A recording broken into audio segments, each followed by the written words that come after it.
UAE നിക്ഷേപിക്കും $5 billion. സ്വാഗതം profit 24 daily റൗണ്ടപ്പിലേക്ക്. ഇന്ത്യയിൽ UAE $5 ബില്യൺ നിക്ഷേപിക്കും. അബുദാബി സന്ദർശിക്കുന്ന പ്രധാനമന്ത്രി Modi UAE president Sheikh Mohammed bin Zayed Al നഹ്യാനുമായി നടത്തിയ കൂടിക്കാഴ്ചയിലാണ് ഇത് സംബന്ധിച്ച ധാരണയായത്. ഊർജ്ജം, പ്രതിരോധം, അടിസ്ഥാന സൗകര്യം, ഷിപ്പിംഗ്, ടെക്നോളജി എന്നീ മേഖലകളിൽ ധാരണാപത്രങ്ങൾ ഒപ്പിട്ടു. ഇന്ത്യയും UAEയും കരുത്തുറ്റ സൗഹൃദമുള്ള രാഷ്ട്രങ്ങളാണെന്നും പശ്ചിമേഷ്യ സംഘർഷത്തിൽ UAE ആക്രമിക്കപ്പെടുന്നത് അംഗീകരിക്കില്ലെന്നും പ്രധാനമന്ത്രി നരേന്ദ്രമോദി പറഞ്ഞു. പശ്ചിമേഷ്യയിൽ സമാധാനം പുനഃസ്ഥാപിക്കാൻ ഇന്ത്യ എല്ലാ സഹായവും ചെയ്യാൻ തയ്യാറാണെന്ന് മോദി കൂട്ടിച്ചേർത്തു.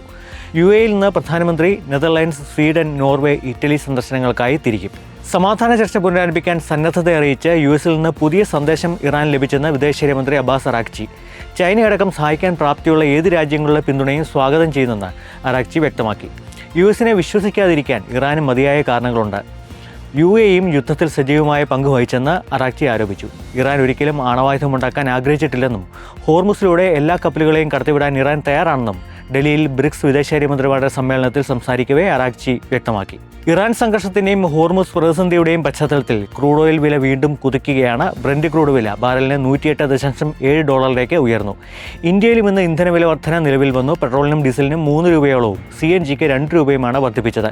കൊച്ചിയിൽ പെട്രോളിന് ലിറ്ററിന് 108.62 രൂപയും ഡീസലിന് 97.55 രൂപയുമാണ് പുതുക്കിയ വില. ഇന്ധനവില കുതിക്കുന്നതിനിടെ രൂപയുടെ താഴോട്ടിറക്കവും തുടരുകയാണ്. 96.14 എന്ന സർവ്വകാല റെക്കോർഡ് ഇന്ന് രൂപ സൃഷ്ടിച്ചു. ഇതാദ്യമായാണ് ഡോളറിനെതിരെ 96 എന്ന മൂല്യം രൂപ ഭേദിക്കുന്നത്. 95.97 എന്ന നിലയിലാണ് വ്യാപാരം അവസാനിക്കുമ്പോൾ രൂപയുടെ സ്ഥിതി. അനിശ്ചിതാവസ്ഥ ഉയരുന്നതിനിടെ ഡോളറിനെ സുരക്ഷിത ആസ്തിയായി നിക്ഷേപകർ കാണുന്നതും രൂപയടക്കമുള്ള കറൻസികളുടെ മൂല്യം ഇടിയാൻ കാരണമാകുന്നുണ്ട്.